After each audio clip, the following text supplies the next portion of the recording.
morning.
you really need. Money can't buy, money can't buy, money can't buy the things you really need. Money can't buy, money can't buy the things you really need. All the diamonds and pearls can't put love in the world. If you look inside your heart, I know you'll see that money can't buy the things you really need. Money can't buy, money can't buy. No, money can't buy the things you really need.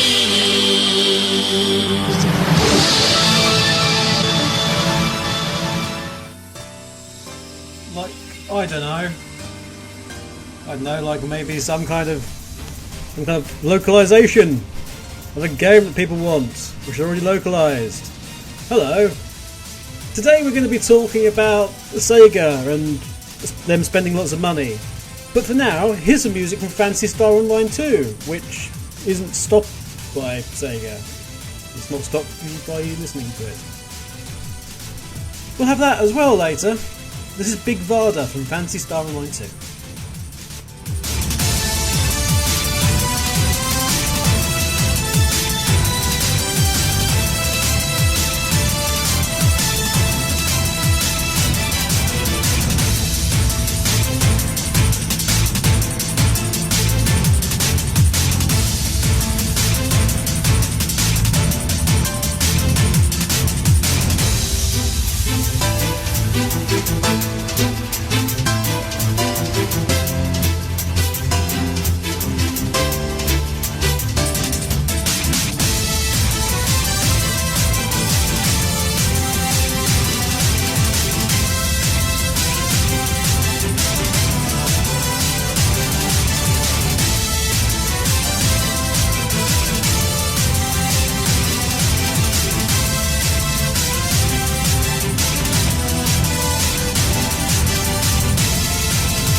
And that was Big Vada from Phantasy Star Online 2. A game none of you will be able to get unless you download it from Japan or get the CD from there, because it was announced.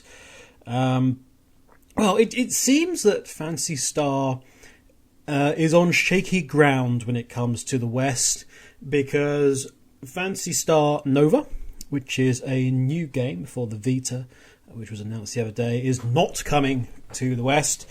And there is rumour and counter-rumour and everything in regard to Phantasy Star Online 2. Rumours that it is not coming to the West after all. We've been waiting for it for ages. Lots of people excited. But no sign from Sega at all. We've had statements from the community team telling us that, no, it's still coming, but we can't really comment on it at the moment. Yeah, what would be nice if something's shown, something happens, some kind of trailer, screenshots, press release, something, anything to let us know that this game is actually still coming west. And the frustrating thing is, and that's referenced in the show title, is that apparently it's completely and utterly localized in English already. But it's localized in English, but not for you English-speaking fans listening to this. In America, or just the West generally, it's for English-speaking people in Asia. Which is great. And, as long as the game's doing really well, I assume it is. No one said anything otherwise. But, yeah, pretty much nothing's going on with Phantasy Star Online 2 now. And the longer it lasts with nothing happening, the more and more likely it is that they're just not going to bother localizing this, localizing it for any of the other languages, or more importantly, actually physically bringing it out here. I don't understand what the problem is, to be honest. If you've got an already localized product, how much is it going to be for the servers to set up in a decent place? It's not like you can hook it up with Steam or somebody for digital distribution to PC. Unless there's something going on whereby it's going to be announced that it's for the PlayStation 4 or it's for the Xbox One. Nothing doing. Terrible shame. So yes, in spite of Sega's decision, that was music from PSO2, which sounds awesome. I've never been really into Phantasy Star that much, although I've played Phantasy Star Portable and Phantasy Star Zero. So the two of the actual mobile handheld titles, rather, and those were awesome. I really loved that. I got through the damn tower in Portable?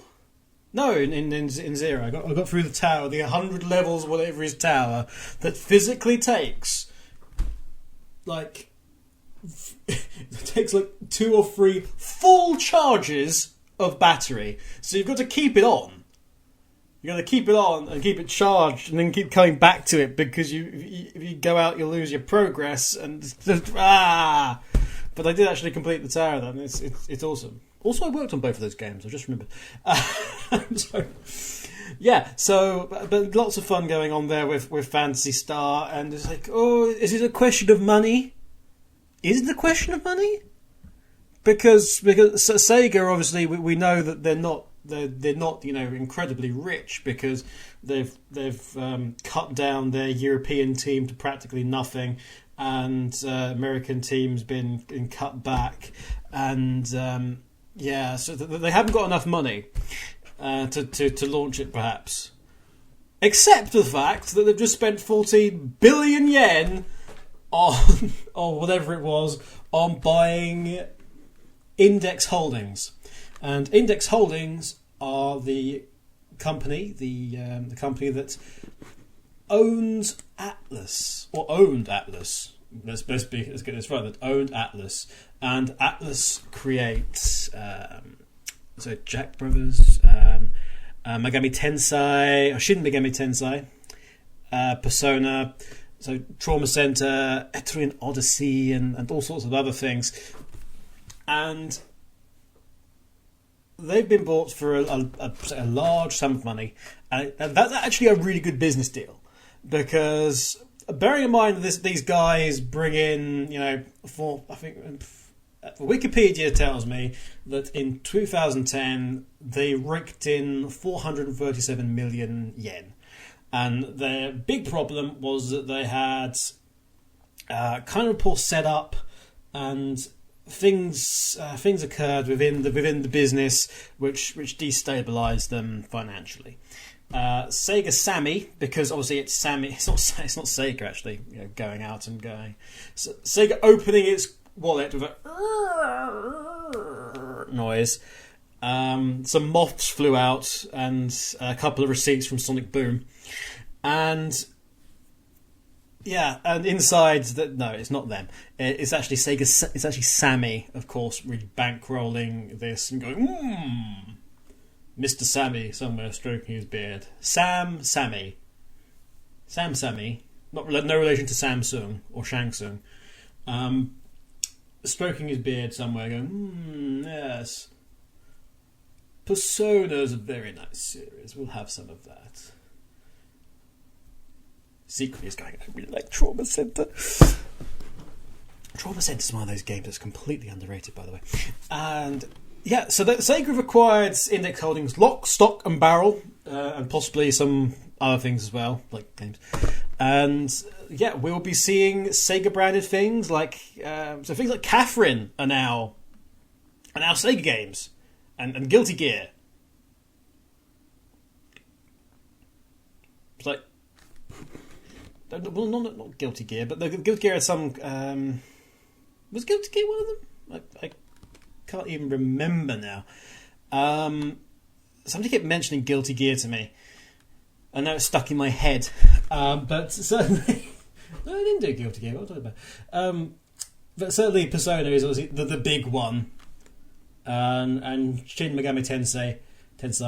I'm saying it wrong. I can just imagine the chat's going mental. He's saying the Japanese wrong. String him up. So what? But also, all of these brands are now Sega brands, but just really weird that Catherine is now a Sega game. I'm perfectly fine with that, frankly. But it sort of brings to mind, though, one of the things that I'm going to be talking about tonight, which is, okay, Sega. It wasn't that long ago that Sega bought Relic, and got Company of Heroes 2. And of course, the most important thing out of that multi-million-dollar deal was, of course, that we got Captain Winter in the PC version of All Stars Racing Transformed, which, was really well worth the deal. But we do... So we do have that. But they've been very keen to spend money recently on all sorts of things. I mean, THQ, obviously, THQ in general was up for sale. Sega were one of the top bidders for most things, and they were the ones who were believed to be in line for multiple studios, not just Relic, of course. So who is next? Who could be next on Sega's shopping list? Maybe this is their idea. Sega, they can't make games of their own anymore. So what they're going to do is they're going to buy up everyone else instead. Which actually isn't that bad of an idea. Bearing in mind a legacy of a lot of companies out there that could potentially be, snapped up for a cool sum of money. There's a distinct possibility here. Anyway, we're going to continue on with some more Phantasy Star, actually. This is going to be Phantasy Star Portable 2, Rose Confession, the Infinity version, from the Infinity version of the game. And after that, we're going to have Pilot Wings Resort, actually, with the Super Rocket Belt theme. Because that's what you do. Super Rocket Belts. Good thought.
Radio Redux. Listener request.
This is music.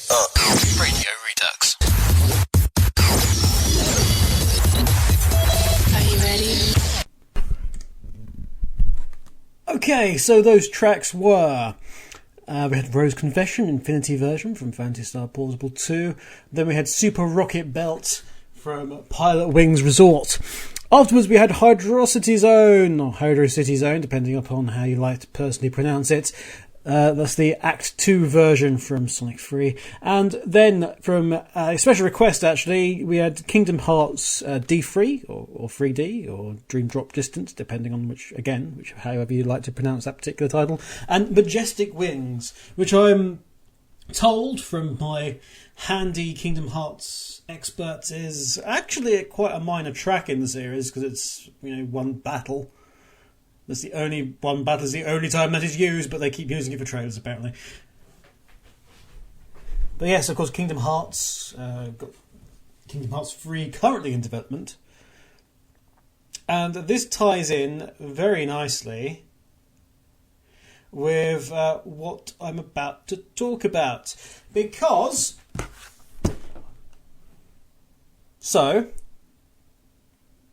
who could Sega possibly be in line to buy? Now, I had a tweet saying Capcom. I consider Capcom, actually, but to be honest, it wouldn't be as much as a buy.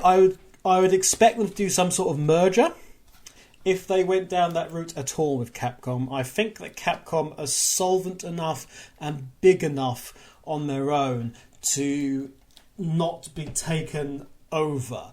I suspect that you could have like a Namco Bandai situation with the two merging, but I wouldn't say an actual purchase would be in order.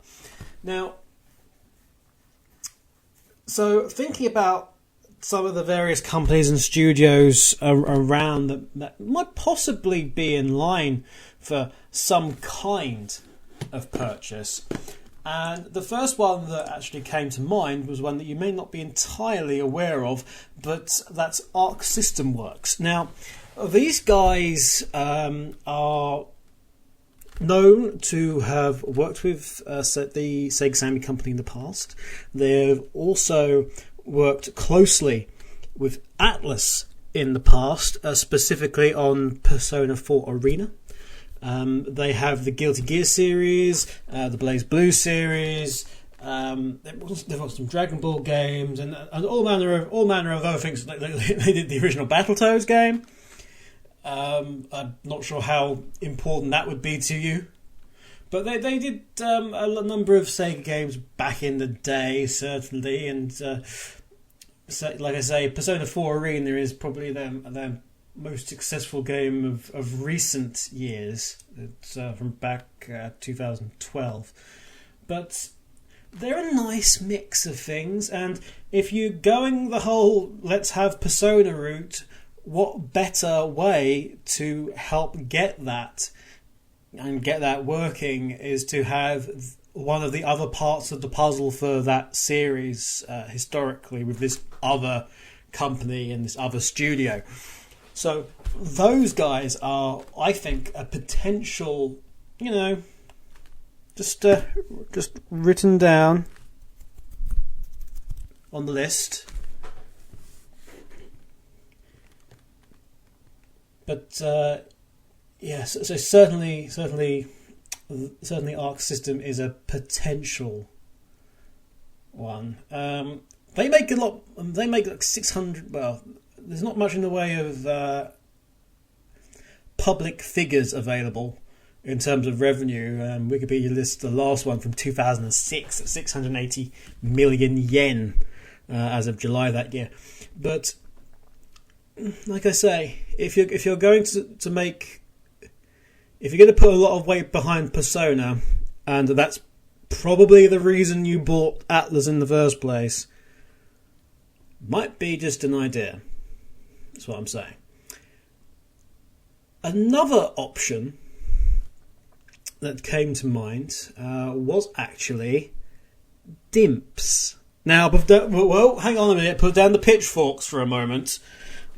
Yeah, and the torch. I see you at the back. Okay. Dimps do a lot of games. Loads. Seriously. They've done hundreds, or it seems like they have anyway. But they have worked on all manner of titles. Obviously, they have a lot of history with Sega. They also have history with a number of other major companies, although perhaps none more so than Sega themselves. So, bearing in mind how much they do, why would you not want them in-house? Why would you not want to maybe make them, especially as they're somewhat specialist in portable titles, it seems, why not get them in-house and make them a Sega studio? You can still take in a lot of business from elsewhere, but you get the monetary benefit of that.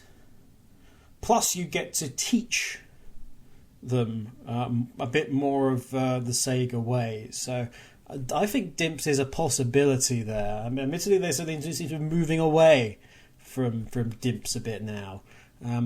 Possibly due to community response. Actually, I do wonder about that. Are DIMPs really as bad as people seem to make them out to be?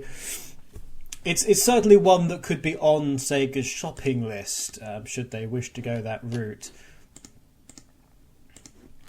Another company that don't seem to do as much nowadays, but certainly have the Sega connection, is Treasure.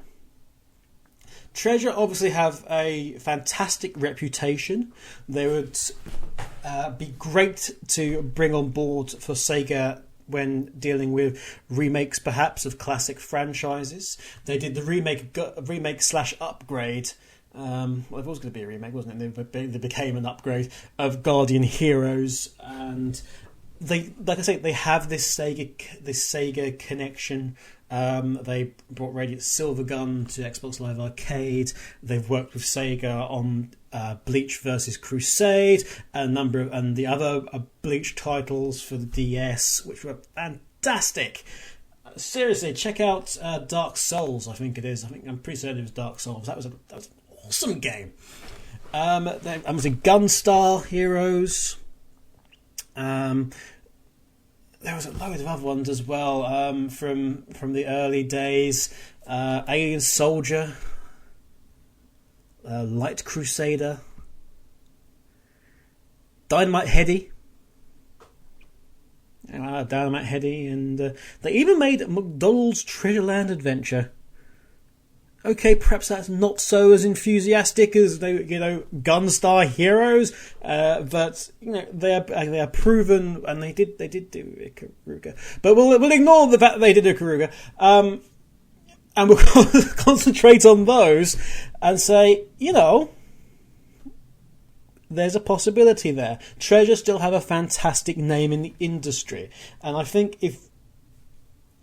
they don't really do much, it seems, nowadays, and they would be excellent to bring in as Sega's a Sega studio that deals with remastering and re-envisaging various classic franchises.